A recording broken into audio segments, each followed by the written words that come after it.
I don't know if our military leaders are like bored, stupid, or actually trying to destroy the ranks, but this little drag queen stunt the Navy is pulling is in a long list of bad ideas, not even second to the vaccine mandate. I mean, it tops the list.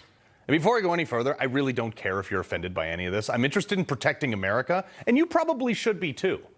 The U.S. Navy has missed their recruiting goals by more than 20% in their active pipeline and 30% in the reserves. Why? Because of all this woke trash. This guy, the Secretary of the Navy, Carlos Del Toro, who I wouldn't pick for my kickball team, yet here he is, running the Navy. Want to know how he's responding to the loss of interest in joining the military? More cowbell. The beatings will continue until morale improves. Hello? The reason recruiting is failing is precisely because of all this stuff. But hey, let's keep throwing gas on the fire. That should do it. And what's crazier is that this guy was a fleet officer in the Navy for 22 years. I'm sitting there wondering what the heck happened to him. It's like he did a keg stand in Loudoun County with Leah Thomas holding his feet. Marketing 101, dude. You should have learned this from Bud Light. What worked in the past? Initiate Operation Vanquish. Out left 400, steady course north. Left 400, steady course north, no line. Got it. Sending 420. End of observation. Prepare DDS for launch. Yeah, when we were running these ads, we didn't have a recruiting problem. When you started kicking people out for not getting a vaccine they didn't want or maybe even didn't need, and making them spend more time in DEI seminars than on the gun range, this type of person that's the person you want defending your country. But they're no longer drawn to the military now with this junk. But if Carlos thinks it's better to do it this way, I'm sure the next American hostage in Djibouti will be absolutely thrilled to know that they're sending RuPaul and not a SEAL team. This all comes like 3 weeks after General Milley, the chairman of the Joint Chiefs of Staff, said he didn't agree with this drag stuff. Nellis Air Force Base hosts first ever drag queen show, essential to morale and readiness. That's a Breitbart piece. That's the first I'm hearing about that kind of stuff. I don't read those news stories. I don't know what you're talking about. I'd like to take a look at those because I don't agree with those. Well, they're now in I the think those official things record. Shouldn't be happening. Thank Period. you. Thank you for that admission. Oh, really, General? Because you certainly seem to support it now. Either that or you're completely out of the loop. I don't know which one's worse.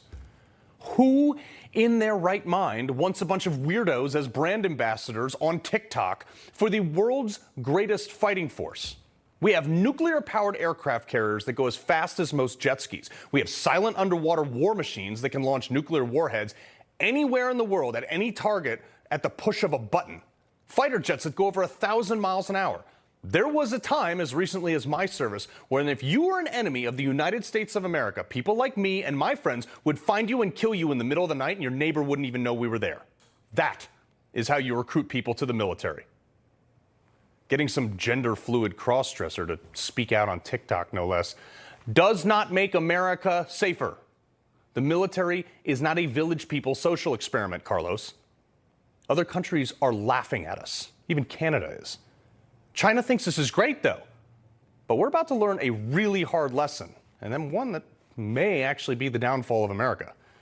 Joining me now is someone who probably shares my opinion, retired U.S. Navy Senior Chief Petty Officer and the man who killed Osama bin Laden, Robert O'Neill. Rob, plain and simple, does this put bullets in bad guys?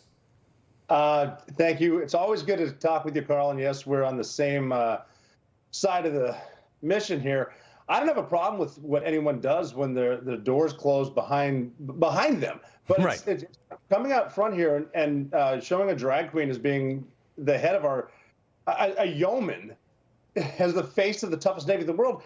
China is literally laughing at us. Russia is laughing at us. Why is there so many wars going on in the world? The world is a better place when America is strong. We're supposed to be ferocious, not fabulous. And I don't care what you do, but this is not going to be the face of the Navy. We'll come in like we did with Osama bin Laden. The anniversary was yesterday. No one will know we're there. We're going to kill you and leave. That's what the Navy SEALs do. That's what I mean. Let's get the 82nd Airborne, Delta Force. Let's get Army Rangers as the face of this. Not a drag queen yeoman. I even tweeted out about it and so didn't care. I didn't check Twitter. Turned out that went viral. Yeah. I'm not a whatever. I saw that. Well, Rob, the thing is like, when we were in the Navy, women can't even have like colorful nail polish on their fingers because it's distracting from the mission. And now all of a sudden you got dudes dressing up and being hoisted up and likely promoted to represent in drag? I mean, like, are we kidding ourselves here? That is what it is, too. And our women in the armed forces are stronger than hell, too. And they agree with us on this. I've been to 11 cities in the last 11 days. I've talked to 10,000 people personally. They're all thinking what I'm saying. And enough is enough of this nonsense. It didn't work for Bud Light. It's not going to work for the Navy. The only people keeping their recruiting up are the Marine Corps, because Marines fight dragons with flaming swords. And that's how the military works. Go and break stuff and let the State Department screw it up, or the Biden administration. That's what happens. Yeah, and then they'll print more money and give it to people that don't like us anyway. Rob, stick around. I want to bring in retired U.S. Air Force Brigadier General and Newsmax contributor General Blaine Holt. General, from an administrative perspective, okay, how did what is the process to this? Did some guy just come out and say, hey, I want to do this TikTok, or was this like top down? It's great to be with you both. And the first thing I'll say is I'm in violent agreement with both of you.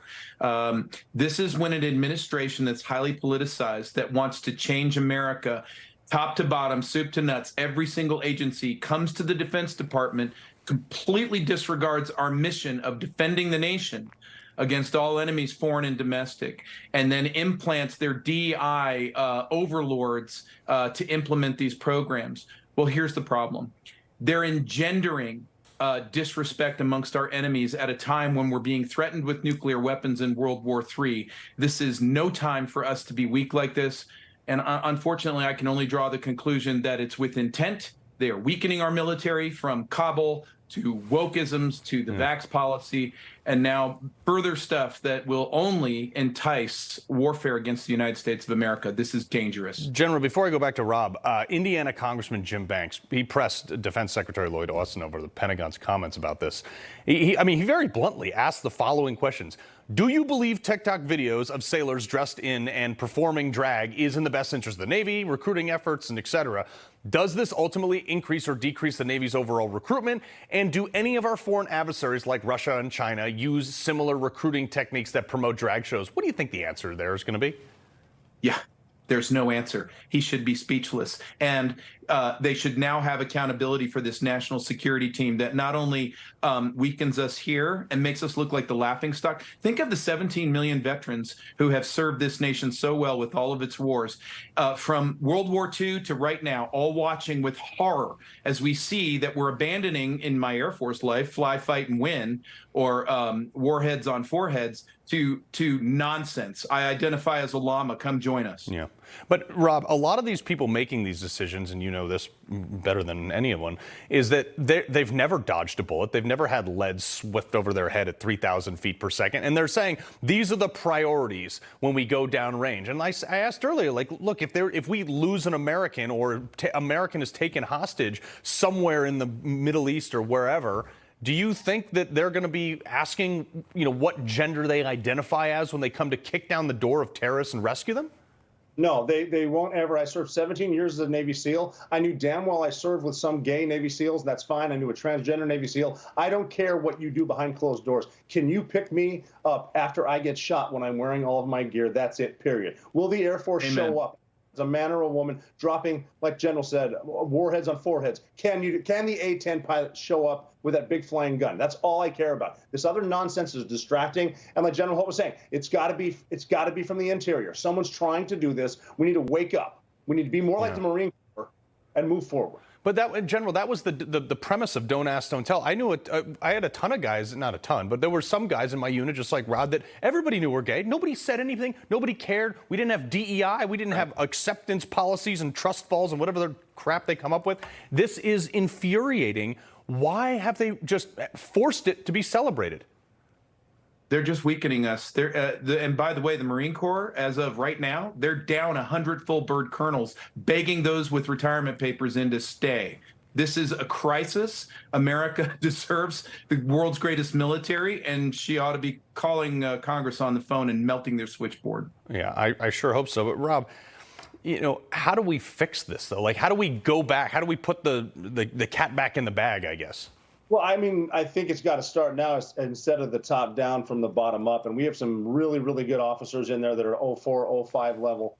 Some really, really good senior enlisted, that, E9, E8s that can make a difference. They just got to. Everyone's starting to worry about their own personal. What can I do after I get out of the Navy, out of the Air Force? It doesn't matter. This is for the country now. and the country needs to come back. Amen. Yeah, but General, but that said, I mean, you know the chain of command, you were a general. If, E7, E8 comes up to you and says, look, I'm not going to this, pride celebration or drag dance thing that you're telling us to do, let's say that's me, I'm in deep trouble. Yeah, that's exactly right. And that's okay. There's a thing that we forgot about in the military, Carl. It's called thoughtful dissent. And we've basically gotten rid of it in terms of how obedient can you be to get another piece of tinsel on your shoulder. That's got to stop. Every one of those uniformed people have taken an oath of office, and they need to find out and they need to ask themselves, am I in line with my oath of office to defend this country against all enemies, foreign and domestic? Yeah, well, I think I have a solution. You take a battle-tested someone who just came back from theater, and you make them write the fit rep for the Joint Chief of Staff. They'll start listening then. General Blaine Holt. Amen. Robert O'Neill, always a pleasure, gentlemen.